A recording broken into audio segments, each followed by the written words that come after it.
السلام علیکم ناظرین۔ سلطنت عثمانیہ کی اس ایپیسوڈ کے آغاز میں ہم دیکھتے ہیں اورحان سپاہیوں اور خواتین کے ساتھ ایک قبیلے میں موجود ہوتا ہے اور بالا خاتون اس سے کہتی ہے، گونچا نے ٹھیک کہا، یہ بہت زیادہ خطرناک ہوگا۔ جواب میں اورحان کہتے ہیں، جو ہونا ہے ہو جائے، ہولو فرا کو وہاں اکیلا نہیں چھوڑوں گا۔ بالا خاتون کہتی ہے، میں تمہیں روکنے کا نہیں کہہ رہی، صرف یہ کہہ رہی ہوں کہ تمہیں احتیاط کرنا ہوگی۔ سپاہیوں کو اپنے ساتھ لے جاؤ، یہاں تک کہ اورحان بابا جان کے ساتھ میں بھی تمہارے ساتھ آتی ہوں۔ مگر اورحان کہتا ہے، نہیں ماں، بابا یہاں نہیں ہے، آپ بھی میرے ساتھ گئیں تو قبیلہ سردار کے یہاں رہ جائے گا۔ یہاں تک سپاہیوں کا تعلق ہے، تعداد جتنی کم ہوگی اتنا ہی بہتر ہے۔ بالا خاتون کہتی ہیں، ٹھیک ہے، لیکن لوکاس اس شادی کو خفیہ رکھے ہوئے ہیں تو اس نے اپنی تمام احتیاط برتی ہوں گی۔ میں تمہیں اپنے ہاتھوں سے شعلوں کی طرف بھیج رہی ہوں۔ یہ سن کر اورحان کہتا ہے، ماں بس آپ دعا کریں، میں آپ کی بہو کو صحیح سلامتی سے واپس لاؤں گا، وعدہ ہے۔ ان کا انتخاب تم کرو اور انہیں یہ بھی بتاؤ کہ یہ ریاست کا معاملہ نہیں ہے، میرا نجی معاملہ ہے، تو اس لیے جو بھی خوشی سے آنا چاہتا ہے آ جائے، ہم صبح ہوتے ہی روانہ ہو جائیں گے۔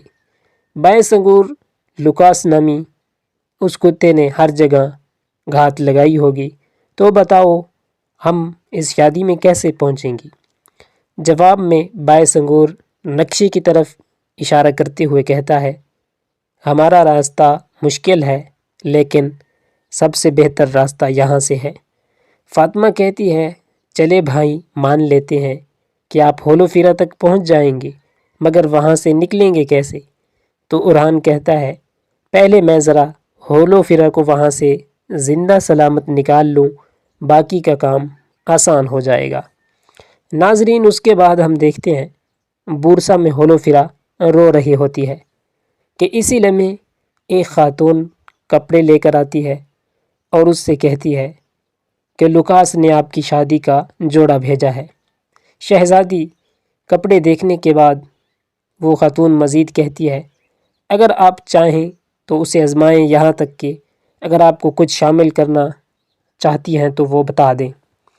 مگر ہولو فیرا غصے سے کہتی ہے، نہیں، نکلو یہاں سے، میں اکیلی رہنا چاہتی ہوں۔ یہ سنتے ساتھ ہی وہ خاتون چلی جاتی ہے اور ہولو فیرا شادی کا جوڑا اٹھا کر پھینک دیتی ہے۔ پھر بیٹھ کر اورحان کا ہار نکالتے ہوئے کہتی ہے، اورحان، میرے لیے تمہاری سرزمین کے علاوہ کوئی اور زندگی نہیں ہے۔ میں جانتی ہوں کہ اگر تمہیں پیغام موصول ہو چکا ہے تو تم مجھے یہاں نہیں چھوڑو گے، لیکن اگر تم تب بھی نہ آ سکی تو میں اس دل میں راضی نہیں رہ پاؤں گی۔ پھر ایک چاقو نکالتے ہوئے کہتی ہے، میں اسے مار ڈالوں گی، چاہے اس کی قیمت میری موت ہی کیوں نہ ہو۔ تمہارے علاوہ میں کسی اور سے شادی نہیں کروں گی۔ دوسری طرف عثمان صاحب اور ان کے جان باز تیر کھینچتے ہوئے آگے بڑھتے ہی چلے جاتے ہیں اور بازنطینیوں کو دیکھتے ساتھ ہی وہ تیر چھوڑ دیتے ہیں۔ کوئی بیڑے سے اور کوئی پانی سے نکل کر تیر چھوڑتا ہے۔ بازنطینی مسلسل جہنم واصل ہوتے ہیں۔ تیروں کی رفتاری سے واقعی تیز ہوتی ہے کہ انہیں سنبھلنے کا موقع ہی نہیں ملتا۔ تیر مارتے مارتے عثمان صاحب ندی کے کنارے جا پہنچتے ہیں اور سب آگے بڑھتے ہیں۔ کچھ بازنطینی ایک مقام پر آگ جلائے کھڑے ہوتے ہیں، مگر عثمان صاحب کے وہاں پہنچتے ساتھ ہی انہیں جہنم واصل کر دیا جاتا ہے۔ سب کو موت کی گھاٹ اتارنے کے بعد عثمان صاحب کہتے ہیں، دریا کے پار پل کی تعمیر کی حفاظت کرنے والوں کا انجام ایک جیسا ہوگا۔ تو علاؤالدین کہتا ہے، انہوں نے خیانت اور فریب قائم کیا، وہ ان کے سروں پر گرے گا حضور۔ اس پر عثمان صاحب کہتے ہیں، ایسا ہی ہے، لیکن ترکوں کے مستقبل کا فیصلہ وہ نہیں کریں گے۔ جو اپنے فائدے کے لیے کفار کے ساتھ تعاون کرتے ہیں، بلکہ ان کا فیصلہ کفار کو للکارنے والے کریں گے۔ یہ کہتے ساتھ ہی عثمان صاحب آگے بڑھ جاتے ہیں۔ دوسری طرف ہم دیکھتے ہیں کہ کرادین قلعہ میں بیگم خاتون کراسے صاحب کا مقابلہ ہوتا ہے، جس پر لکھا ہوتا ہے کہ کوئی یہاں نہیں بچ سکتا، لیکن اس کے ہار سے جو میں نے سمندر سے نکالا تھا، موتیوں کا ہار، اسے ہماری دوستی کی نشانی سمجھیں۔ یہ پڑھتے ساتھ ہی وہ ہار اٹھا کر دیکھتی ہے اور پھر اسے واپس رکھنے کے بعد مزید پڑھتی ہے۔ میں کل آپ کی میزبانی کرنا چاہتا ہوں اور آپ سے ایک معاملے پر بات کرنا چاہتا ہوں۔ میں وعدہ کرتا ہوں کہ میری دعوت کو قبول کرنا آپ کے مفاد کے لیے بہتر ہوگا۔ جنگل میں عثمان صاحب اور ان کے ساتھی بازنطینیوں کے پاس پہنچتے ساتھ ہی انہیں جہنم واصل کر دیتے ہیں۔ پھر بیان سردار کہتا ہے، حضور یہ آخری حد ہے، چلے اب جا کر پل کو ان کے سروں پر گراتے ہیں۔ سردار گنجر کہتے ہیں، آئیے اس کالی رات میں ان پر حیوانوں کی طرح حملہ کرتے ہیں، مگر عثمان صاحب کے آنے کا انتظار کریں۔